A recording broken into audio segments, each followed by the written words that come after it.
बिस्मिल्लाहिर्रहमानिर्रहीम, खुदा के नाम से जो बड़ा मेहरबान नहायत रहम वाला है। तमाम इंसान आदम व हवा से हैं। किसी अरबी को किसी अजमी पर कोई फजीलत नहीं है और न ही किसी अजमी को अरबी पर कोई फजीलत है। नेज किसी गोरे को काले पर कोई फजीलत है हासिल नहीं, और न ही काले को गोरे पर कोई फजीलत है सिवाय तकवी और नेक अमल के।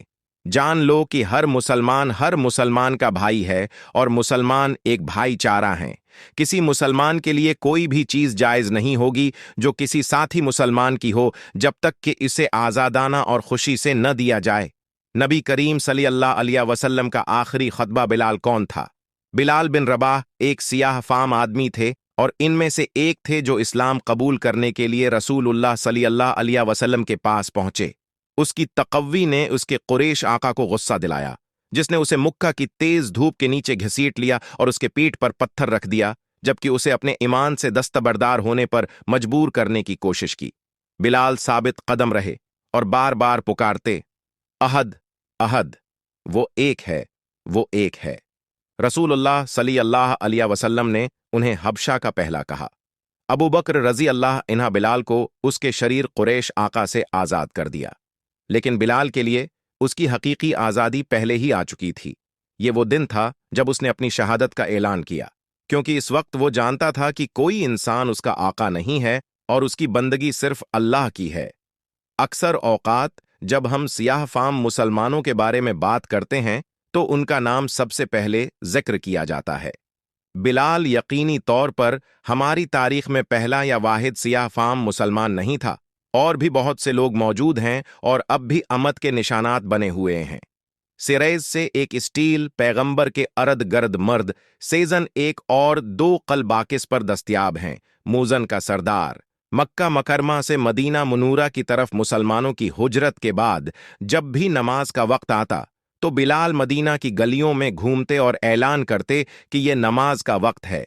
ये अजान के अल्फाज के हैं, नाजिल होने से पहले था। मोहम्मद बिन अब्दुल्ला बिन जीद से रवायत है कि उनके वालिद ने कहा, रसूलुल्लाह सल्लल्लाहु अलैहि वसल्लम एक सींग के बारे में सोच रहे थे। आप सल्लल्लाहु अलैहि वसल्लम ने घंटी बनाने का हुक्म दिया और वो हो गया। फिर अब्दुल्ला बिन जीद ने ख्वाब देखा।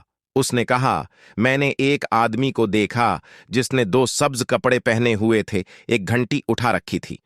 मैंने उससे कहा, ए अल्लाह के बंदे, क्या तुम घंटी बीचोगे? तुम उसका क्या करोगे?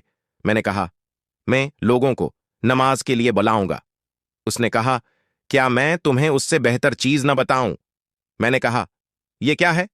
उसने कहा, कहो, अल्लाह सबसे बड़ा है, अल्लाह सबसे बड़ा है, अल्लाह सबसे बड़ा है, अल्लाह सबसे बड़ा है। मैं गवाही देता हूं कि अल्लाह के सिवा कोई माबूद नहीं। मैं गवाही देता हूं कि किसी की इबादत का हक नहीं है, लेकिन अल्लाह गवाही देता हूं कि मोहम्मद अल्लाह के रसूल हैं। मैं गवाही देता हूं कि नमाज की तरफ आओ, फलाह की तरफ आओ। अल्लाह सबसे बड़ा है, अल्लाह सबसे बड़ा है, अल्लाह के सिवा कोई इबादत का हक नहीं रखता। अब्दुल्लाह बिन जीद रज़ियल्लाहु अन्हु बाहर निकले और रसूलुल्लाह सल्लल्लाहु अलैहि वसल्लम की खिदमत में हाजिर हुए और जो कुछ उन्होंने देखा था आपको बताया। उसने कहा, या रसूल अल्लाह सल्लल्लाहु अलैहि वसल्लम, मैंने एक आदमी को देखा कि 2 सब्ज कपड़े पहने हुए एक घंटी उठाए हुए था। आप सल्लल्लाहु अलैहि वसल्लम ने फरमाया, तुम्हारे साथी ने ख्वाब देखा है। बिलाल के साथ मस्जिद में जाओ और उसे सिखाओ, क्योंकि उसकी आवाज तुमसे ज्यादा बुलंद है। मैं अब्दुल्ला बिलाल रजी अल्लाह उन्हा के साथ मस्जिद की तरफ निकला। मैंने उन्हें कलमात सिखाने लगे और वो उन्हें पुकार रहे थे। उम्रुल खिताब ने यह आवाज है सुनी और बाहर निकले और कहा, या रसूलुल्लाह, अल्लाह की कसम, मैंने भी इन जैसा ख्वाब देखा। इसे इमाम इब्न माजा ने रवायत किया है। जब रसूलुल्लाह सल्लल्लाहु अलैहि वसल्लम ने बिलाल को इन खूबसूरत आयात के साथ अजान देने के लिए मुकर्रर किया तो बिलाल ऐसा करने वाले पहले आदमी बन गए। आज तक कुछ कम्युनिटीज जैसे Singapore, Malaysia, Indonesia, Philippine, Thailand और मजीद में मोजीन की इस्तिलाह को बिलाल भी कहा जाता है।